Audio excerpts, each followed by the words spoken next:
Alors la dernière fois que j'ai fait preuve de résilience, c'était il y a quelques années. Je quittais un job pour signer un contrat avec une autre structure. Un contrat assez intéressant qui devait m'employer pendant 2 ou 3 ans. Et puis au bout de 6 mois, 1 an, je me suis aperçu que je m'étais trompé. Et que ce contrat, finalement, il fallait que j'en sorte, que je le dénonce, parce que j'étais pas heureux dans ce professionnel que j'avais choisi. Et il fallait que je reparte à zéro et que il fallait que je recrée une boîte donc, pour mettre en route une activité. Donc j'ai pris un coup sur la tête parce que je m'étais trompé. J'ai compris que j'avais peut-être pas... J'en ai tiré les enseignements, en fait, parce que j'avais pas suffisamment étudié les conditions dans lesquelles ce contrat allait être réalisé. J'y suis allé un peu, comme on dit, tête baissée. Donc ça m'a servi un peu de leçon. J'ai tiré un bel enseignement de ça. Et puis après, je me suis dit, je vais me mettre à mon compte. Et ce que je devais faire dans le contrat, je vais le faire moi-même. Et je serais bien plus heureux de le faire moi-même.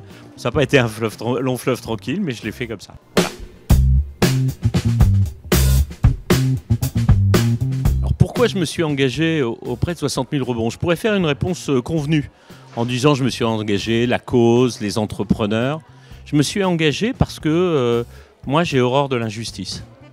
J'ai vraiment horreur de l'injustice. C'est quelque chose qui, au fond de moi, me révolte. Et cette injustice, je la voyais quand les personnes regardaient les entrepreneurs qui avaient échoué et les stigmatisaient, les considéraient comme des losers, comme on dit, comme des personnes qui étaient des nuls. Et moi, ce sentiment-là, alors que je côtoyais depuis des années dans mon quotidien professionnel et aussi par mon activité, je suis devenu entrepreneur, je voyais ce qu'ils vivaient. Je voyais ce qui était cette audace, cette prise de risque, cette capacité à bouger les montagnes. Et quand malheureusement ça se passait mal, c'était pas des losers pour autant. C'était des personnes qui avaient tenté, qui avaient osé, qui avaient essayé et qui n'avaient pas réussi. Et qui sortaient certainement aussi plus riches de l'expérience qu'ils avaient vécue. Au début, ils ne le ressentaient pas, mais après, ils s'en rendaient compte. Voilà.